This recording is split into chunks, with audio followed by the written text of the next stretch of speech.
nose to move that much farther to that side. Over here, pull up. Rolling. Action on the beat. The movie Jurassic Park came with so many goodies that even after several years, movie lovers, alongside critics, still couldn't get enough. Yesterday, for them, seems like today, and the scenes of the movie registered in their hearts indefinitely. But if you think that all you know is all there is to the movie Jurassic Park, wait a minute, because we are about to go on a sweet ferry ride. Brace yourself and let's uncover 20 weird facts you never knew existed in the movie. Number 1. Production was disrupted by some hurricane issues. The movie Jurassic Park went through some of the most devastating situations and still came out beautifully, a feat that never ceases to amaze people to this day. Do you know that at one point in the production of the movie, a hurricane blew their chance to shoot for several days? Filming of the movie took place on the Hawaiian island of Kauai, but just as they were entering the phase of serious shooting, an unexpected scenario unfolded.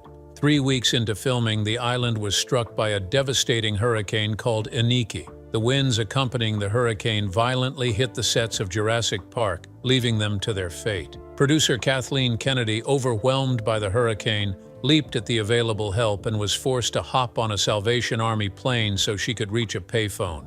It was the scariest moment for her, but she pulled through and made arrangements for the rest of the crew to return to LA, while concurrently arranging for a relief of $20,000 to be transported to Kauai. Through her hard work, she succeeded, and they later began filming in LA. They even went to great lengths to incorporate the scenes into the movie. Not many producers could reach such a phenomenal height in a time as crucial as this. This goes a long way to show the level of professionalism, credibility, and trustworthiness that is invested in the movie, ensuring it could become a historical feat even after many years. And trust me, it did. Number 2. Several bids came from different people for the book. The movie Jurassic Park that everyone enjoys today wasn't just a free sketch of words put into synergy, but a product of a novel. The novel, originally written by Michael Crichton, was such a sensation that before it was published, several studios were bidding and lobbying just to land a deal with him. They all wanted to have the rights to the book so they could create something amazing from it. At the time, Warner Brothers was pulling its strings together to acquire the rights and wanted Tim Burton to create something beautiful from it, while Columbia sought to have Richard Donner explore his creativity with it. 20th Century Fox, on the other hand, also pressed hard to land it for themselves so Joe Dante could make something out of it. It was a tug of war as James Cameron was still in the race for the same rights. However, before Cameron's bid came, the rights were snapped up and he was left speechless, though he later said that his focus was to create something spectacular and he was looking at making something closer to Aliens, 1986, with dinosaurs. His choice of characters was to use Charlton Heston as Hammond, Bill Paxton as Malcolm, and Arnold Schwarzenegger as Grant. Well, he didn't make it after all.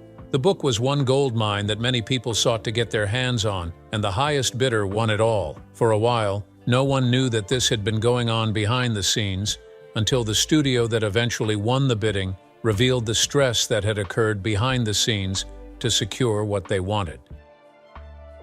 Number 3. Technology at its peak made Spielberg be in 2 places at the same time. While many might find it hard to believe, Steven Spielberg pulled off one of the greatest logistical balancing acts in modern filmmaking history, directing 2 of the most iconic films of all time, Jurassic Park and Schindler's List, virtually simultaneously. In 1993, as the post-production phase of Jurassic Park was still in full swing in Los Angeles, Spielberg had already begun filming Schindler's List on location in Krakow, Poland. The emotional weight and historical gravity of Schindler's List stood in stark contrast to the groundbreaking CGI-laden spectacle of Jurassic Park, but Spielberg, determined not to compromise on either, found a way to be in 2 places at once, thanks to the magic of technology and a deep sense of commitment to his vision.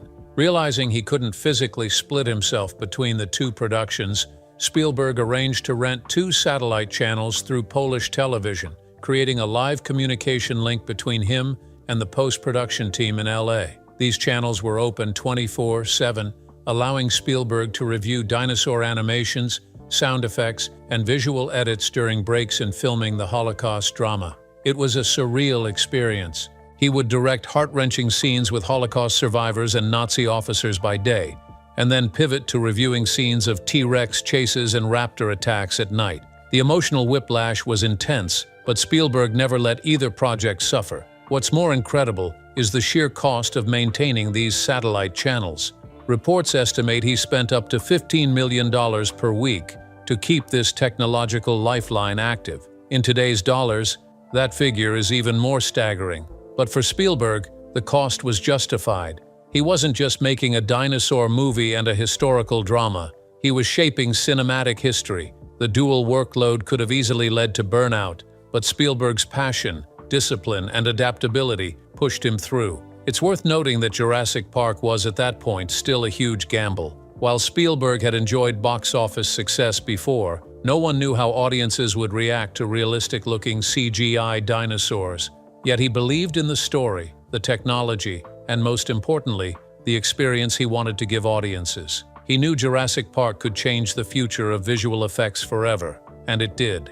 The film shattered records and redefined blockbuster filmmaking, earning over $1 billion and launching a franchise that's still alive today. Meanwhile, Schindler's List, created with deep reverence and historical responsibility, went on to win 7 Academy Awards, including Best Picture and Best Director for Spielberg. It became one of the most important films about the Holocaust ever made. That he was able to craft such a tender, emotionally raw masterpiece while also engineering one of the most technically ambitious films of the decade is proof of his genius. In the end, Spielberg wasn't just in 2 places at once. He was working in 2 different emotional universes, and somehow he made both count. That's not just talent, that's vision, risk, and relentless dedication. Number 4. Big names were considered as cast members. Oftentimes, choosing who eventually gets a role isn't an easy job when you have big names on the radar. The audition for the part of Dr. Ellie Sattler wasn't easy, as many big-name actors came through for the role as well. Nicole Kidman, Heather Graham, Renee Zellweger, Jodie Foster, Sigourney Weaver, Michelle Pfeiffer, Ali Sheedy, Gina Davis, Daryl Hannah, Joan Cusack, and Deborah Winger all auditioned for the role of Ellie. It was hard to make a final choice because each of them played the role perfectly, leaving Spielberg uncertain about whom to major in. Sandra Bullock, Gwyneth Paltrow, Julianne Moore, Laura Linney, Helen Hunt, Terry Hatcher, and Liz Hurley also auditioned for the role. Nevertheless, Spielberg was forced to make a choice. After seeing Laura Dern in Rambling Rose from 1991, which gave her the platform to be nominated for an Oscar, he opted for her. He asked her to audition for the role of Ellie. She obliged and was cast immediately because a minute's delay would not have been tolerated. Additionally, the role of Dr. Ian Malcolm took a great deal of time to settle, as many big names were also involved in their trials. Jim Carrey, Michael Keaton, Bruce Campbell, Johnny Depp, Ted Danson, Steve Guttenberg, and Michael J. Fox all screen-tested, but somehow Jeff Goldblum got the role. Number 5. A legendary funk band helped create a memorable scene. Sometimes, some of the scenes that spice up a movie are mostly unplanned. They just fall into place and make the most of the available moments. One of the most iconic shots was that of a glass of water vibrating along with the footsteps of the T-Rex. This was one moment everyone couldn't help but comment on, even after watching it several times. But do you know what inspired that? It was the most unbelievable thing that brought a new scene to the movie. Spielberg was listening to Earth, Wind and Fire in his car when the idea sparked some live memories. While he was playing along with the melody, his mirror vibrated, and he thought that would make a difference in the movie. With the speed of light, he looked for someone who could make a perfect shot of it, and amazingly, Michael Lantieri, a member of the special effects crew, did wonderfully well. Guess what he did next? He laid guitar strings beneath the dashboard to create a vibrating sound, and when he plucked the right note with precision, the water responded with a vibration. This was creativity at its highest. Number 6. One scene in the movie was not easy to shoot. Nothing could be more frustrating than trying to accomplish something but consistently falling short of expectations. Did you know a particular scene in the movie was much more problematic than it appeared? One of the iconic moments in the movie was the first time the main characters saw a dinosaur in the Brachiosaurus sequence, but as awesome as it is, you wouldn't believe what it took to make that scene happen. The cast members at one point felt overwhelmed and almost changed to something else, if not for the timely encouragement of the producers. Laura Dern confessed that shooting the scene was difficult and took a long time to film because the Brachiosaurus wasn't there and the actors had nothing to react to. It was a tough time and also strength draining. No one could fully understand because Spielberg would make up shots on the spot and nobody could ever keep up with it. When Phil Tippett, a notable crew member on the visual effects team, saw the CGI demo of the Brachiosaurus for the first time, he said to Spielberg, "You did it, you crazy son of a bitch." That line was incorporated into Jeff Goldblum's character, Dr. Ian Malcolm. Number 7. Kiteon believes he was already a notable person in Malcolm. Some of the craziest stuff might happen behind the scenes of a movie, but only when you are told will you have a clue about it. Michael Crichton made a statement during the filming of Jurassic Park that intrigued everyone. He once said that Dr. Malcolm essentially represents what he truly believes in the world of genetic engineering and what he feels about some things incorporated in the dinner scene where Malcolm confronts Hammond, saying, "Your scientists were so preoccupied with whether or not they could, they didn't stop to think if they should." It came as a surprise to everyone, considering that they were at odds regarding their beliefs. Malcolm and Hammond are opposites in the film, and to visually represent this, Spielberg dressed Hammond in all white and Malcolm entirely in black. It was a bold move, but it came out perfectly well. Number 8. Universal's choice of who would direct the movie was unwavering. It's not unusual to find a last-minute switch of directors in movies. However, Jurassic Park didn't have to wallow in two options, but made an all-for-one decision that never changed. After the bidding war was fought, Universal got a head start on the rights and decided that Steven Spielberg would handle Jurassic Park. Despite subsequent contemplations, they were not going to change for anything. At the time, Spielberg wasn't entirely free because he was working on pre-production for another movie, but despite his absence, he was still considered. He was involved with a project based on a Michael Crichton novel called ER, which later became a famous TV show that made a worldwide sensation starring George Clooney. It took patience mixed with creativity, and fortunately, Universal won him over. At that moment, he wanted his next move to be Schindler's List 1993, but for that to happen, there had to be a written contract. Sid Sheinberg, head of Universal, made him a mouth-watering offer: "Make Jurassic Park, and we will do Schindler's List." Spielberg jumped on it, and today, the rest is history.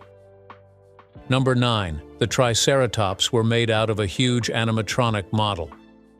One thing you cannot take away from the making of Jurassic Park is that creativity was at its peak in the best way you can think of. Just as scripted, the next major dinosaur sequence was going to be different from what was initially done, and something new would come into play. This was when the group came across a poor Triceratops, whereas the initial Brachiosaurus was a CGI creation by ILM. The Triceratops was different from it and was animatronic, showcasing a blend of creativity and talent that no one could deny. The Stan Winston studio made this model, and without exaggeration, they made it perfect. Most of the dinosaur scenes were shot on LA sound stages, but Spielberg wanted something different, so he had to bring in some old-time skill for expression. He opted for Hawaii, and to make that happen, he invited Stan Winston, who dug a hole in the ground, while 8 puppeteers operated it with a perfect cable. The Triceratops was built to be handled by 12 people, and honestly, they did an amazing job. The Triceratops was beautifully designed and came in several colors, ranging from purple to yellow, red, and green. When Stan Winston eventually stumbled upon it for the first time, he made a suggestion that was carried out. He opted for a brown color, and without exaggeration, they made it happen. Number 10. Jurassic Park and Schindler's List were made by Spielberg in the same year.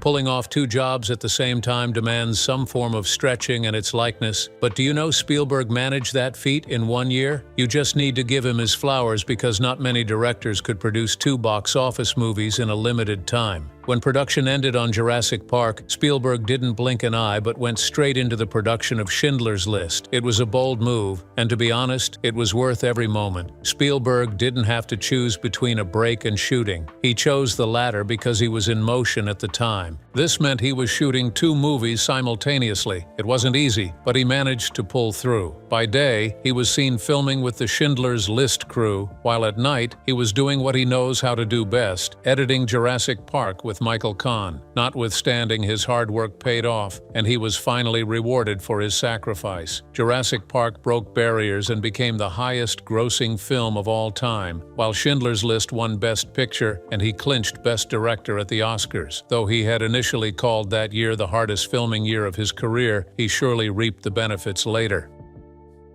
Number 11. Someone else was actually given an option for the lead role. Movies like Jurassic Park wouldn't be complete without some confusion in choosing the lead star. This is because the lead actor would determine the extent to which viewers would be engaged in their screens. The main protagonist of the movie is Dr. Alan Grant, but did you know that many actors were in contention for the role? During casting, many actors hoped to land the role, but all their efforts ultimately came to nothing. Kevin Costner, Dennis Quaid, Mel Gibson, Richard Dreyfuss, and Robin Williams were all considered by Spielberg for the role. While these actors were trying to get a head start, some were not interested in it. William Hurt turned the role down because he wasn't happy with it. Here is what he said: "I am not keen on the dinosaur angle." Kurt Russell also took a stand when offered the role, and because he and Spielberg couldn't agree on a salary, he declined it. The role of Grant was also offered to Harrison Ford, but he turned it down as well, claiming it was too close to Indiana Jones, reflecting a portion of his character that wasn't part of the deal. This isn't the only time actors have turned down roles for petty reasons. Harrison just happened to be one of those who will be remembered in the history of the Jurassic Park franchise. Number 12. Spielberg traveled to New Zealand for his lead.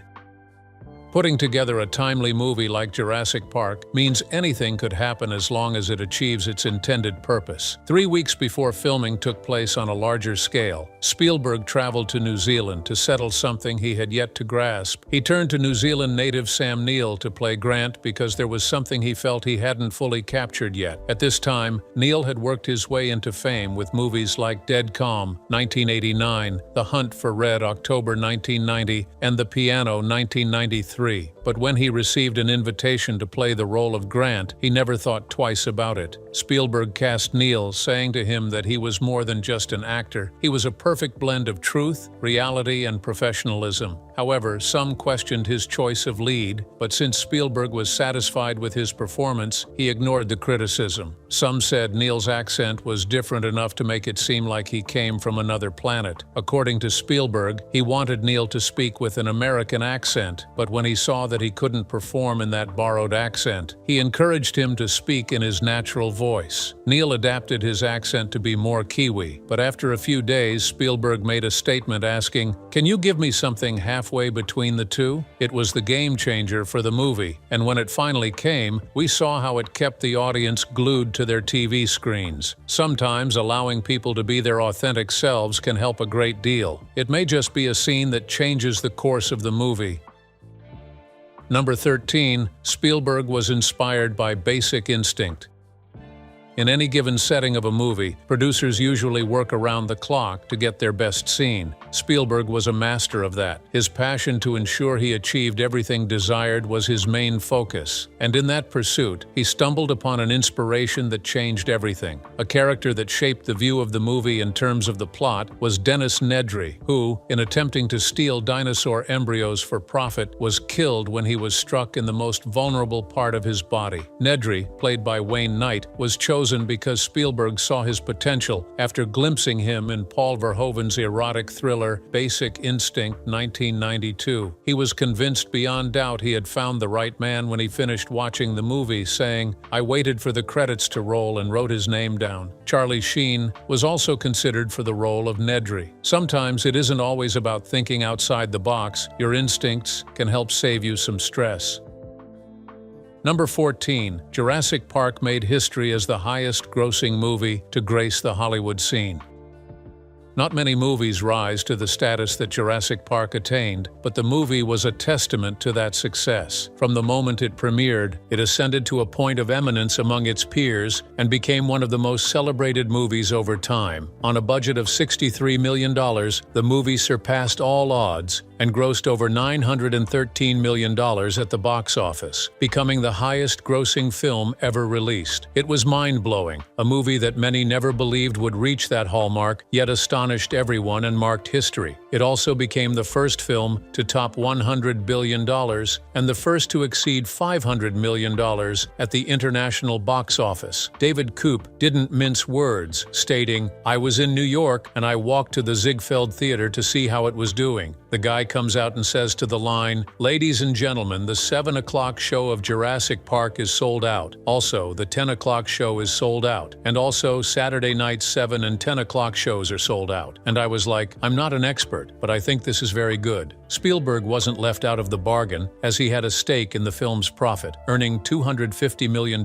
from Jurassic Park, a figure that far surpassed what a producer had ever made from a single movie. Number 15, a star of stage and screen shows up too.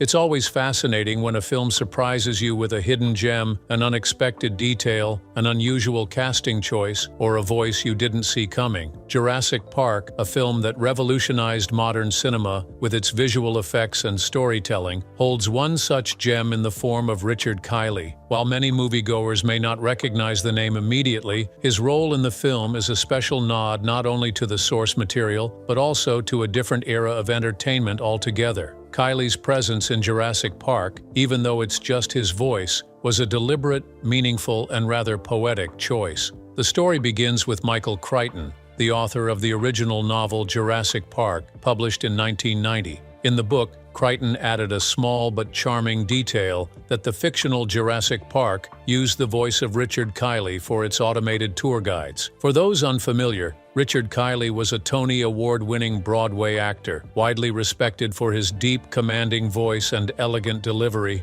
He was best known for originating the role of Don Quixote in Man of La Mancha and for his iconic narration work across documentaries and audiobooks. When Crichton chose to name-drop Kiley in his novel, it was more than just a throwaway reference. It was a subtle signifier of class, polish, and the high-end branding that John Hammond, the park's creator, would likely have wanted for his guests. What makes this detail even more magical is that Steven Spielberg, in adapting the novel for the big screen, decided to keep that little in-joke from the book intact, but not just by referencing it. Spielberg actually hired Richard Kiley himself to voice the park's tour narration in the film. So when the characters in Jurassic Park board the Ford Explorers and begin their automated tour through the dinosaur enclosures, it's Kiley's voice they hear. "Welcome to Jurassic Park," his rich tone announces, giving an eerie contrast between the calm professionalism of the tour and the chaos that will soon unfold. This move added a unique layer of meta-continuity between the book and the film. Spielberg didn't need to hire Kiley, he could have cast anyone, or even left the voiceover out entirely, but his choice to bring in the very person Crichton mentioned not only honored the novel but showed Spielberg's attention to detail and respect for the source material. It's also a rare moment when fiction and reality intersect in such a seamless way. The fictional park owner Hammond boasts about sparing no expense to make the park feel first class, and hiring Richard Kiley in real life to deliver those lines fulfills that fictional promise in the actual film production. Kiley's involvement also offered a sense of nostalgia and gravitas. At the time of filming, Kiley was already a veteran of stage and screen, and his voice carried with it a kind of old Hollywood authority. This lent an extra sense of authenticity to the tour scenes. His calm, informative delivery contrasted starkly with the terrifying unpredictability of the park, making the breakdown of the system all the more chilling. What's more, this small cameo is one of the most enduring audio Easter eggs in the film. Many fans of Jurassic Park remember the roaring of the T-Rex or the screeches of the raptors, but Kiley's voice is just as imprinted in the film's DNA. It adds a layer of charm and irony, this grand, soothing voice guiding visitors through a park that's about to descend into terror. In a film packed with groundbreaking visuals and a stellar cast, Richard Kiley's brief vocal appearance stands out not for its length or drama, but for its cleverness and subtle power. It's a reminder that even the smallest choices, like who narrates your automated tour, can have a big impact when handled with thought and care. Spielberg didn't just create a movie, he crafted an experience, and Kiley's voice was part of the magic. Number 16. Jurassic Park made its mark even outside the movie world. Did you know that the movie wasn't just a big influence in Hollywood? It made an impact even outside the walls of the movie industry. Due to its success, there was an increased interest in the study of paleontology in the years following its release. Paleontology became a notable course among students to the extent that paleontologist Steve Brusatte said, "Jurassic Park is one of the best things to ever happen to paleontology." This newer image of dinosaurs as active, energetic, and intelligent animals was so different from the dinosaurs I read about in my school books, and that was great. Many others affirmed this sentiment, and had it been recorded, many wouldn't have found expression here. Not many movies can triumph at the box office and also create a significant impact outside the realms of cinema. You just have to give this movie its due recognition. Spielberg has always been phenomenal, and this was truly proof of his handiwork. Number 17. Putting together a real-life Jurassic Park would cost more than you could ever imagine. Given how the movie broke barriers and reached the top, it wouldn't be odd if some were thinking of creating something like this. However, let me bring to your attention something you may not be aware of. An online publication called Fandango made a thorough investigation into how much it would cost to build a real-life Jurassic Park. You dare not hear it because it would blow your mind. According to Fandango, it will cost about $1.5 billion to build the park itself, $10 billion to buy an island off the coast of Costa Rica, the size of Isla Nublar, and $26 million for research and harvesting of dinosaur DNA. Wait a minute, that isn't all. It will take $32 million per day for overheads like employees and operations, and $200 million per year for dinosaur food. Do you still want to give it a try? If so, it would cost $23 billion to create the park and $12 billion per year to run it. You must be prepared for this before venturing into it. Otherwise, you will have yourself to blame in the long run. This is a piece of advice, but if you feel you can handle it, good luck. Number 18. What eventually ended the film was different from the initial script. Movies can come with last-minute surprises, and if something needs changing to make it happen, producers won't hesitate to do their best. Jurassic Park came with many surprises, and one of them was that the movie's ending was changed at the last minute. In the main script, the film's conclusion didn't originally feature the T-Rex showing up to save the group from the velociraptors. A tweak was made to suit what was seen. Spielberg was overwhelmed with contemplation, and when he couldn't win that fight, he succumbed. He thought that if the T-Rex weren't seen at the opportune time, the audience wouldn't connect with the movie. Out of fear, he made a quick change. The element that was replaced was a bit different. The original script concluded with the T-Rex skeleton at the entrance hooked up to pulleys, and Grant used the pulleys to move the skeleton's head and feet to ground the raptors. Spielberg was still on track. He made his mark, and it came out well. The ending became phenomenal, and today, the rest is history. Number 19. CGI effects were prevalent in the movie. Managed to pull this off. There was so much ingenuity. Everybody really pulled together and really made this work.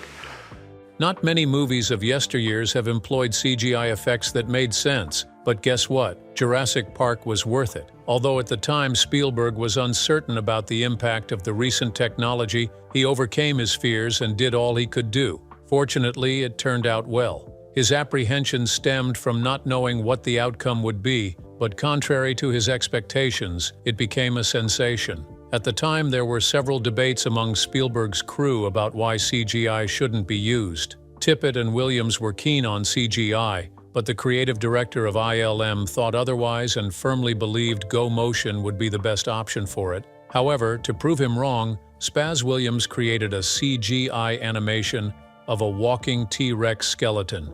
Instead of changing his mind, the director reported him to ensure he would not be invited to the screening again. However, when it was shown to Spielberg, he fell in love with it and decided to proceed with Steve Williams' CGI effects. The idea for Go Motion was scrapped, and the use of CGI effects became commonplace. Upon seeing the CGI in action, Phil Tippett turned to Spielberg and proclaimed, "I think we are extinct," which also became a line in the movie. Today, we can say that it was well planned. Williams rose to fame as a well-known cinematographer in Hollywood and went on to create more effects that positively impacted the industry. Number 20. Other actors were considered for the role of Hammond. Is directing what he calls his first love story. Shadowlands is based on the life of British author C.S. Lewis and stars Anthony Hopkins. When it gets challenging, just one person could change everything. Are you aware that the man who played the role of Hammond was not the only one considered for the part? John Hammond is portrayed by the legendary British actor Richard Attenborough. He certainly landed the role, but he wasn't the only one considered for it. Michael Crichton, who wrote the Jurassic Park novel, created something spectacular in that book based on Hammond. He had said he saw Hammond as a dark Walt Disney and maintained that vision throughout the story. To make a perfect movie, a perfect cast would be needed. Clint Eastwood and Marlon Brando were initially considered, but when they auditioned, they failed to meet expectations. Spielberg didn't give up. He extended his search and referenced Sean Connery. Sean was eventually given the option to play the role, but he declined it. The reason for this was not disclosed, but many speculated it was mainly because he didn't like Spielberg. Even though no formal statements were made, you can't overlook the fact that these things aren't uncommon in the movie world. Jurassic Park has always been a movie to watch, and any day, anytime, you won't tire of it. Which of these facts blew your mind, and why did that happen? Please let us know in the comments, and don't forget to hit the like and subscribe button for more amazing content like this.